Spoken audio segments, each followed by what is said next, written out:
During this segment, I want Lawrence to explain how a project that has to do with showing accessibility, demonstrating accessibility into a garden got started, and how did it turn out? Well, living in Berkeley for 30 years, the Bay Area, I would go on house tours, garden tours, just amazing. Then I come up here and then I go on tours, and they're a little difficult to get into.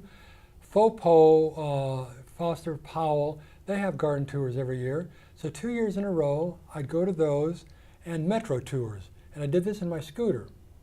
Well, very few I could get into. The few that I could get into were very difficult, and I'd get stuck in gravel, and they'd have to push me out. So I said, okay, fine, complain about it. But if you're going to complain about it, do something about it. Complain with a solution in mind. Yes, yes. And I don't view things as problems. I think there's things to solve. Okay. The problem has a negative connotation.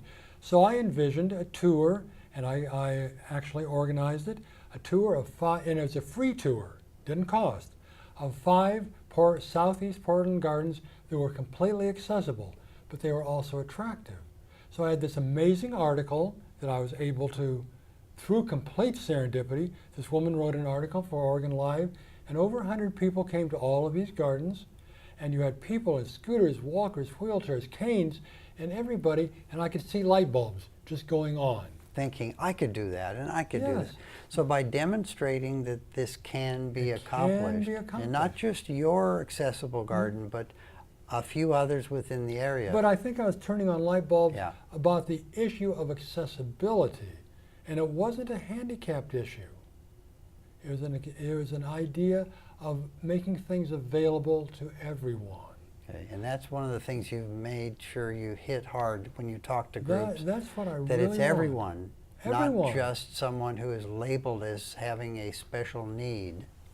We all have special needs. Okay. I don't like labels. I don't want to be called anything. I want to be called Larry Cross. I want a child, when he's asked, what do you want to be when you grow up? I want somebody to say, I want to be happy. That's I want to good. be a good parent. I want to make a difference. Yes, but not, I want to be a doctor. It's, Western society, how do you make your money? Okay. That isn't where I try not to get my value from where I make my money. Well, tell us what these are. Oh, these are little models of accessory dwelling units. Just very small. Tolstoy wrote a very long short story, one of the most wonderful things I ever read. This is in high school. How much land does a man need? Succinctly, 6 feet. Ah, okay. I think people they think they create value in their lives from possessions. But if you're older, you really don't need as much stuff. This is maybe 200 square feet. And but this, you designed this. I designed this, Okay. so it's really what a person could need. So this could be in the field of an accessible tiny home. Yes, because here's a living space, a kitchen that is completely accessible. So this is what I could need, very small. Here's a bedroom space, and here's a bathroom, but it's all accessible. It has pocket doors. It has a 5-foot turning radius so that if you are in a wheelchair, you can use it. Your friends can come over. But it's small, it's usable.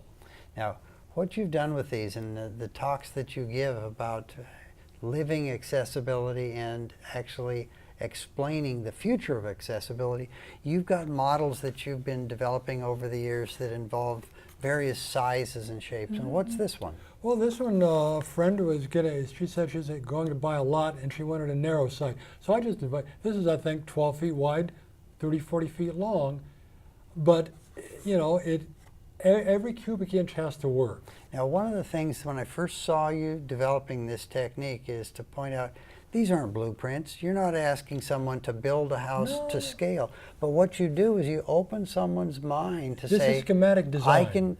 and that you say to them, I can imagine how this could work. So it's a schematic design that allows someone to actually understand your ideas of accessibility. Because everything starts with an idea. And so I don't have any degrees in this.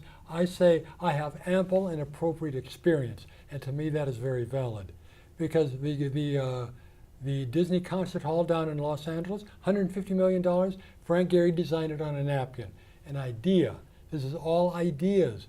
I'm not qualified to say how to build this, but I think I'm qualified with other people to say, these are the ideas that could work. So let's work it together. And if you generate the spark of somebody understanding it, it comes from a different point of view, Lawrence, when you're the one who's designed it because you've lived through that challenge and said this is the way to overcome it, but opening up the eyes to a person who is not thinking of something today, but you're saying this is for everyone, whether it's an older person or someone with a temporary need. That accessibility seems to be where you're driving. But it's thinking about today and the future. Okay. And something that can be passed on. But I wanted something that is, like my house now is basically done. And you can age in place. I can age in place safely. And you see, people when they get older, they have put a huge burden on society in terms of medical expenses. My goal is to minimize my medical expenses. And give us some ideas of what you've come up with to minimize those expenses. Well, you, for one thing, the 6 essential cogwheels of brain health, extraordinarily influential in my life. None of these cost any money. It does cost an investment, and that's your time. You have to put the time in to create. You have to. I had to realize I needed to make a change. You know, I don't exercise, but I work in my yard. I get out. Mental development, stimulation. I'm now the program chair of RAPSU, Retired Associates of Portland State University. That gives me social engagement. It gives me something that I enjoy. And you also have to maneuver the speakers and all the complex it's mental organization. stimulation. It keeps my mind going. Okay. Diet, nutrition. I eat nothing from cans. Frozen food is ice cream. Fresh food. This is Portland. Eat good food. There's so many people in hospitals who are there because of terrible diets. Okay. And sleep and mental rest. Now that's one that I'm having a challenge with. Okay. Well, I want to have one more segment, so we're going to take a brain break here. And the segment that I'm going to be asking you about are a list that you've come up with. Okay. And I'm going to ask you first, how did it come to you? So let's take a final break here.